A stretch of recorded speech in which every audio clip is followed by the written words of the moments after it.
ok asalaamaaleykum Asmaamun nuyu nañ la bu baax gannaaw bu ñu sante sunu borom bi subhaanahu wa taala julli ci yonentam yu tedd yi ñu ngi à travers ces émissions nag di nuyu téléspectateurs yëpp di ñaan aussi jàmm fekk leen di wax ne aussi kontaan nañu loolu ci question yi waaye ci wàllu équipe nationale bi moom li ma ci xam rekk tuuti ci football bi mooy bu ñu xoolee ni yëf yi di doxee war nañu mën a am yaakaar bu baax nag par rapport ak l'évolution de l'équipe nationale du Sénégal tey boo amee équipe boo xamante ne mi ngi créer ay occasion de but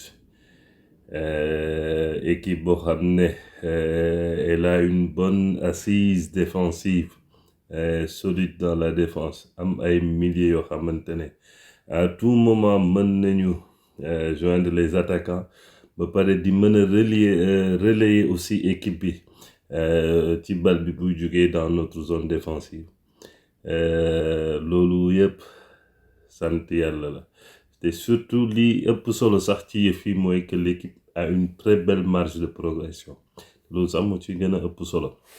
marge de progression wu sunu équipe dafa yaatu loolu nag c'est que de bon augure xëy na nag su ma bëggee wax tuuti rek man yaakaar naa ne l'entraîneur Pape Thiaw bi nga xamante ne am na notre entière confiance il est en train de faire du bon boulot mais nañ ko may rek mu am le temps pour une bonne procédure mu liggéey parce que procédure ci football wala lépp loo gis tabax en tout cas buy dëgër te war a am fondement yu dëgër yooyu yëpp dafay soxla procédure liggéey du lu ñuy def lu gaaw boo jëlee exemple rek Aliou Cissé bala mu doon indi coupe fii ci Sénégal wala boog mu indi ñu les 2 qualifications yoo xamante ne pour mondial bi il a fallu du temps boobu nag daf ko liggéey am lu bari lu mu ci jàngat ba indi ci ndam li mu fi indi d'ailleurs au passage on lui souhaite en tout cas on lui souhaite nos meilleures salutations Pape Thiaw aussi war nañ ko mettre aussi dans des conditions pareilles l'équipe nationale du Sénégal n'a pas besoin de pression ne coûte que coûte dañu war a def lii wala dañu war a def laa li yëpp solo rek mooy l'évolution de l'équipe ak fu ñu bëgg a dem ak lu ñu mën a am mais on a une très très bonne équipe par rapport à ces 2 matchs là ci liñ ci jàngat parce que ci 2 matchs te tey booy def un bilan sax boo koy def mën nañu wax ne fokk nga bàyyi ba objectif jeex maanaam benn objectif boo xamante ne bu jeexee nga doogee wax ne nañu toog def bilan mais bu objectif bi jeexee di nga mën a xayma lan nga am ci réussite lan moo manqué et là tu peux dire que tu as en tout cas rapport bi di nga ko mën a analyser mais dans ces moments là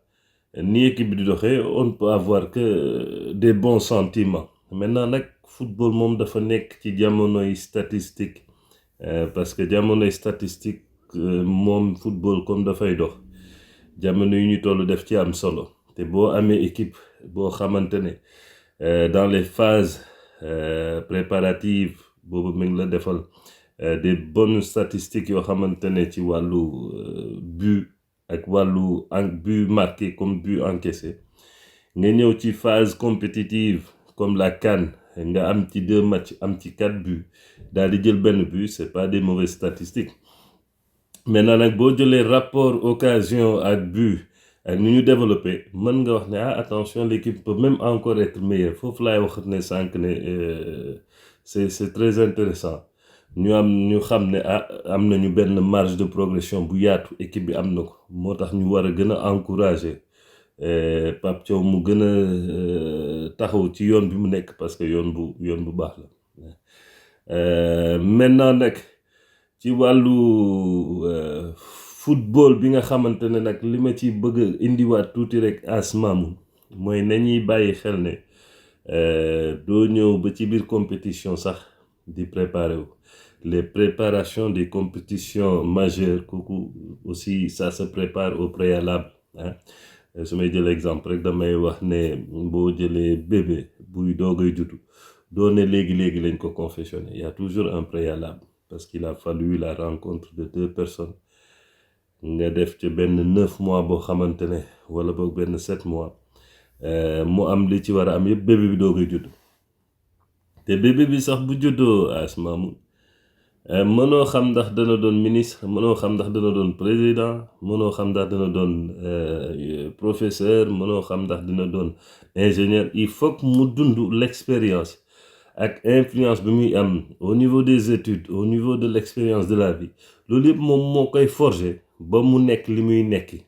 eh bien c'est la même chose affaire yi procédure la procédure boobu nag il faut que ñu def ko comme il le faut pour mën a jox la chance en tout cas à notre Sénégal d'atteindre les objectifs yi nga xamante ne moom la ñuy xaar ñu ñëpp donc xëy na su may wax foofu su fekkee dama ciy bëgg apporter tuuti rek mooy d'abord nañuy góorgóorlu ci peut-être dans l'organisation ak yan décision yi ñuy jël parce que man bu ma xoolee la préparation qu'on a faite te mu am compétition majeure yi ñëw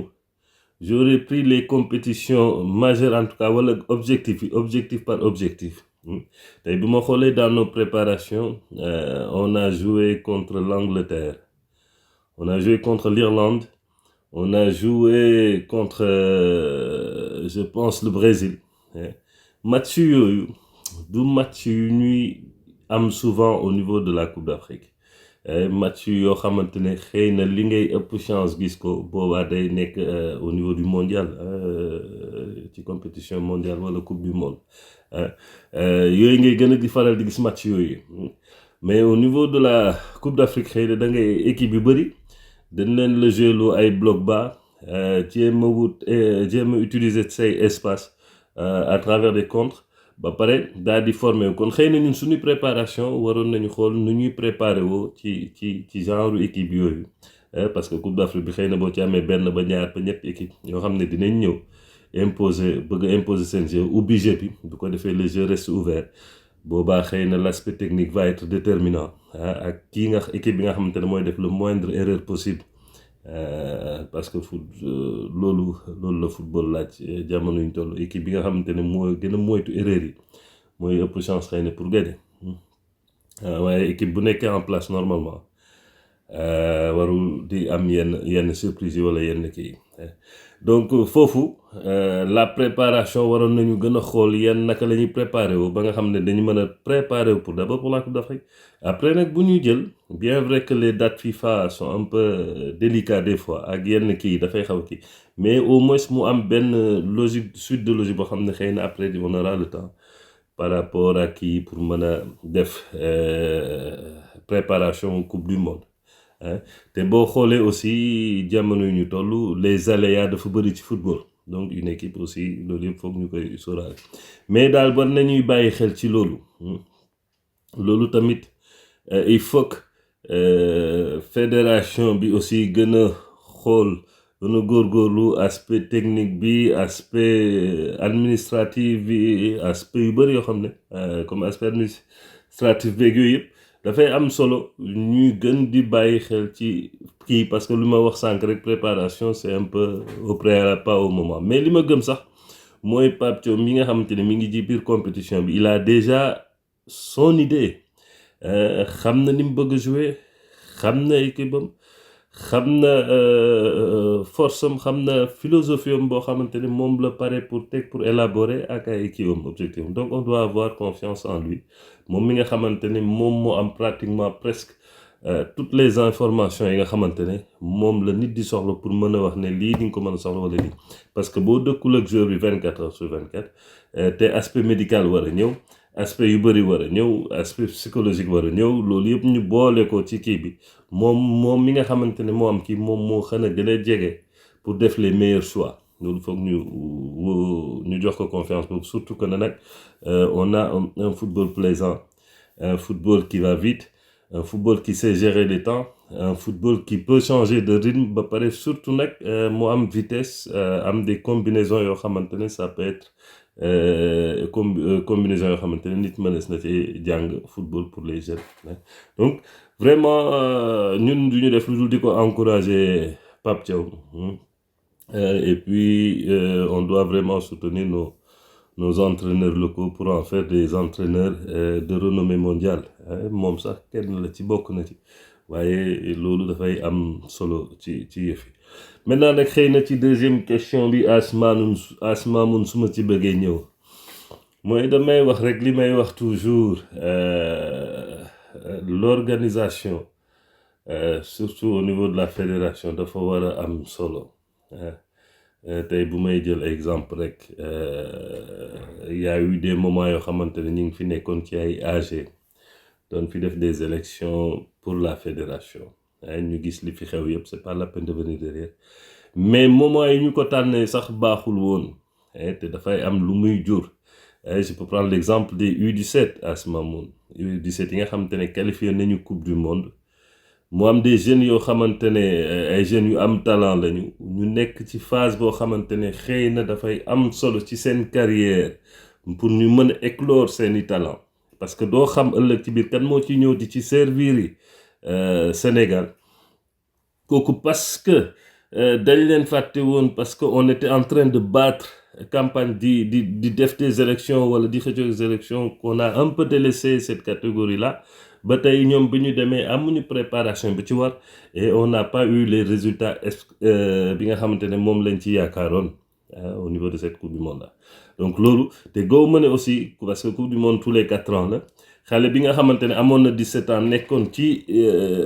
âge bi nga xamante ne xëy na ñëpp a koy soxla nga dem mu war a defaat yeneen 4 ans bala mu ñëwaat def coupe du monde ça n'est plus le même joueur kooku xaw ma ndax dinañ yàq carrière wala dinañ ko kii mais en tout cas li muy wàññi dafay bëri ci xale bi et je peux aussi prendre l'exemple des U20 U20 yi nga xamante ne dañoo waroon def seen compétition on était en plein campagne di def tous les territoires pour di def ay campagnes yoo xamante ne on a oublié le développement un peu ou l'organisation en tout cas du football ñooñu tamit dafa am lu ñuy représenter te tey U20 yooyu mujj ñu sax qualifié far parce que la ca war boobu on était occupé à d'autres choses loolu nag c'est un peu truc même bu fekkee ne dans l'avenir dañuy kii war nañu xoolaat dates yi moo xam ce sont des élections fédérales ak élections yeneen lépp loo xam ne war nañu xoolaat dates yi pour utiliser les meilleurs moments yoo xam ne dinañ koy mën di appliquer mais surtout aussi même bu fekkee dafay am loo xam ne dafay liggéey ñu mu bañ a rek taxawal liggéey bi parce que élection ak kii xëy na ça peut être une mais les autres waroon nañu mën di continuer ça nous permet toujours di moytu yenn yi parce que ci carrière u xale yi doo xam mu kan moo ci mën a def wala indi Sénégal lu muy njëriñ ëllëg ci biir foofu tamit war nañ ci defaat li ci des aussi moom mooy la liggéey dafa jot Asmaamun te liggéey du da ngay jël nit ki rek pour jël ko man je ne pense pas comme ça man je préfère liggéey bu ñu koy jox nañ koy jox ki ko mën ki ko yellool pas parce que dafa nekk suma partenaire de guerre wala parce que bu fekkee ne nag ñàkk koo jox dafa mënuta ne wala dafa am kii ñàkk koo jox mënuta ne boobaa nang ko former alors wala nañ ko defal formation te waxuma formation rek pour former déedéet formation boo xamante ne dafa jël procédure bu mu laaj pour former wu parce que dans nos formations Asmaamun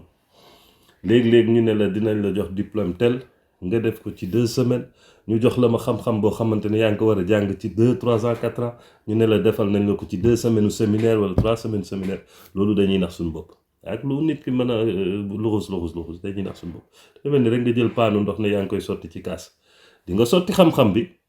nit ñi dinañ ko jël mais lay nekk ci kaas bi rek la ñuy jàpp li ci des yëpp dafay tuuru il faut qu'on regarde un peu les choses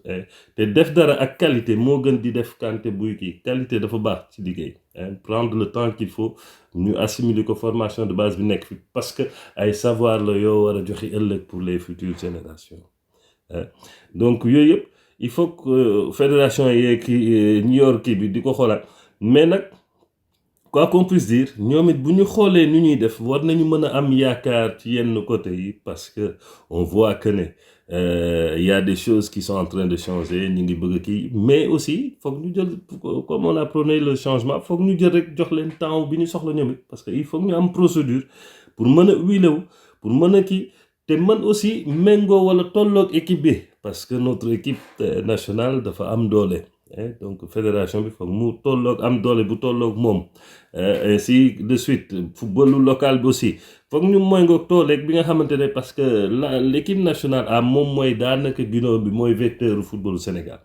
mais boobu bu amee doole trop te ñun suñu fiir football amul kii dafay am décalage bu bëri dafay mel ni rek nga yor équipe attaquant bi di jouer fële di nekk di attaquer défense bi tafu ci góol bi di défendre dafay yaatu il faut mu am mu compact mu doon kii donc il faut dès à présent que la fédération s'y mette au travail pour s'atteler au même niveau de l'équipe nationale A bi nga xamante ne y a vraiment des joueurs qui sont très humbles des joueurs professionnels yu xam seen liggéey doo leen dégg ci dara te ils font le travail loolu nag sant yàlla la c'est une très grande chance pour le Sénégal pour nous mais on doit penser vraiment à travailler dans ce sens-là moo tax loolu tamit da ciy baax je dis toujours c'est pas nécessaire di jël quantité rek pour jël déedéet je préfère la qualité que la quantité ki nga war a jël na ko yellool bu ko mënul yelloo te mënoo ko def nang ko former te na def formation ba ca war ba tax mu mën a jël ses responsabilités di def liggéey na mu waree loolu buñ koy def rek yàlla dinañu dimbali ci lu bëri mais sinon di encourager waat ñëpp rek Asma mun di delloowaat di la nuyuwaat bu baax ci liggéey bi ngay def di nuyuwaat téléspectateurs yëpp di wax ne ñu ngi gërëm ñëpp di sant ñëpp wax nag mën na jub comme mën na dëng bu jubee ngeen xam ne sunu borom bi la bu dëngee ñu ñaan ngeen jégal ñu mais il faut vraiment que maintenant ñu xam ne au moins am na fu Sénégal toll liggéey tamit noonu la war a toll te boo gisee aussi ni muy doxee war nañ cee mën a am yaakaar Asma Mun ok Asma Mun kon nag wasalaamaaleykum wa rahmatullahi taala wa barakaatu